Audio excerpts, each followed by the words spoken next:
Hello, welcome to Retro Football TV on the Redmen TV, Facebook, etc, etc.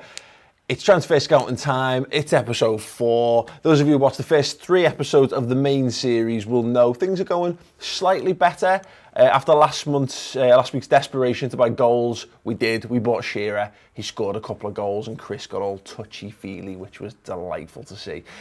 So what we've got is we're moving on this week. There's a couple of things that we need to get sorted as a priority for the club. The first thing is, of course, contracts. There are a number of players who are a little bit upset with not having better contracts. Those players are Steven Gerrard, Robbie Fowler and Didi Hamann. They're my main priority, and I will be tackling that predominantly over on the main show, episode 4.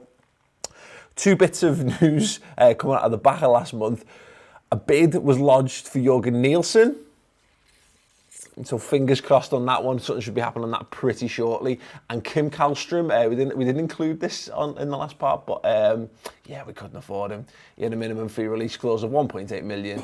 We spunked all our money on Alan Shearer, and then had just about enough for Kennedy Bakircioglu, and not enough for Kim Kallstrom. So I'm going to go back in with another bid for Kallstrom.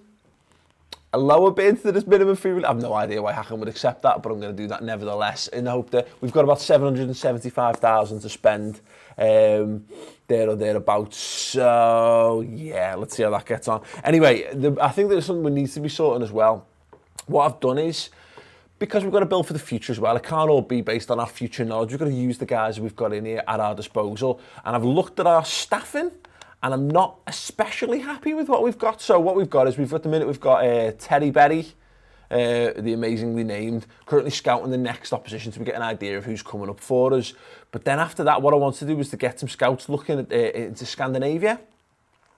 Because there's so many great players over there, particularly in this game. Now, our scouts are not great. So Jay Banks, who's Jonathan Banks, has got a judging player potential of 19. So I've sent him over to scout Scandinavia. And then I looked around the rest of our scouts. They're not very good. We've got 1 scouting space left. So I've started to look for much better scouts to fill the ranks. And it means that someone's probably going to get the bullet if both of these come off.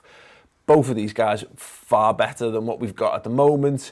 One of them is going to waltz straight into scout space number 7, which is currently unavailable. And then someone else is going to lose the job. We're going to make a decision on who that will be in the main game, I think. But yeah, moving on from that, you sent in some of your suggestions. Obviously, a lot of people still on the page out bandwagon. You just need to wind it in.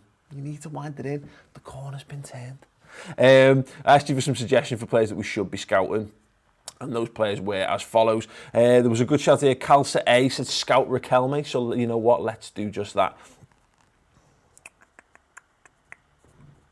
Juan Roman Riquelme. Yeah, acceleration and pace, not exactly exceptional, but dribbling 18, passing 18, set pieces 20, technique 20. He's a genuinely sensational footballer. Only 6 Argentina caps at the moment and only 23 years old. We might struggle to get a work permit for him, but we'll have a look at him nevertheless. And we had some other very interesting shouts as well. We got a shout we got many shouts for this, but Zlatan Ibrahimovic, because people love him. I've never been a massive fan, but then they go, we'll have a look at him. Zlatan, 20 years old. Oh, 20 years old, Zlatan Ibrahimovic. Acceleration, yeah. Determination, 18. Is it though? Stamina, 18. Technique 17, yes, so I should be hiding that. He's got loads of problems. He's only got 3 Swedish caps at the moment. Again, 20 years old. I'm going to level with you. No. Maybe we'll have a look at him. We'll see where the scouts come back with him. But I don't really want... I don't trust him. I know what he becomes. I know everyone thinks he becomes an amazing player, but he also becomes a bit of a bell end. And we've got bell ends running the club. We don't need them necessarily on the pitch as well. Another one that he's wanted me to look at was Andrew Sigpårdsen, who is a Champman legend, and I like to make sure we look at least 1 Champman legend per week. He's currently at Molde. It doesn't look great, if I'm perfectly honest. He's got acceleration and pace out of his arse. He's got very poor dribbling. His finishing's not great. Strength's decent, stamina decent, balance decent. He's fine. He doesn't look like he's got 1 goal for 1 Icelandic cap. He's got 3 goals in 8 senior appearances so far this season. He's worth just £45,000, and he's on a massive £375 a week. And yeah, he's never really been a goal scorer, but I'm told that he's genuinely sensational in this game. So we will have a look at him, and at that kind of price, if we need more goals, maybe he might be the man to answer the call. Now, a regular feature I'm going to start, I wanted to start last week, but the players I wanted to pick, we didn't actually have scouts sufficiently to do it, is Liverpool legends, past and present. Where were they then? I'm going to start, because it's fitting, I feel, to do it, with the man currently plying his trade in the top job at Liverpool Football Club, Jurgen Klopp.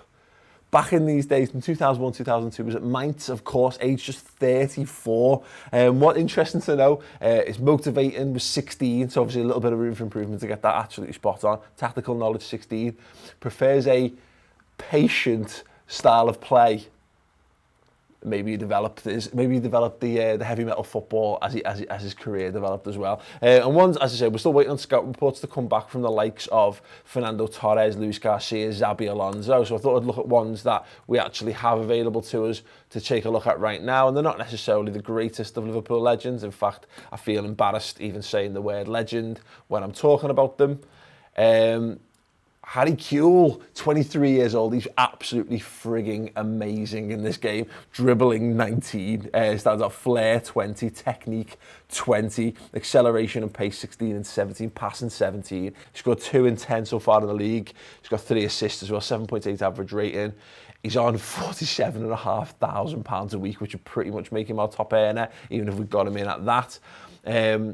Transferred 10.75 million, so he's massively out of our budget. We'll have a look at him. Maybe we can stop him being an injury-prone, final ruining croc, because he was good for his first 6 months at Liverpool. The other one I want to look at is around similar era that he played for the club. Is one Jermaine Pennant, Jermaine man himself, attacking midfielder right, pace and acceleration to bear. He's only 18 years old. He's got on £2,500 a week for Arsenal.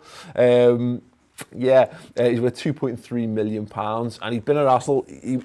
A lot of you remember, younger viewers may not, that he was the first £1 million teenager. But he was worth £1 million, and we were still in school at this time thinking, why aren't I worth £1 million? The answer was because I wasn't as good as football as Jermaine Pennant. But there you go, he's actually doing all right. 5 appearances in total for Arsenal so far this season, 7.4 average rating. He's not amazing, but again, he's 18 years old, loads of room to improve. And so there you go. Let us know in the comments who you want from Liverpool's past, present, or future for us to take a look at and see how they were doing in this generation of Champ Manager.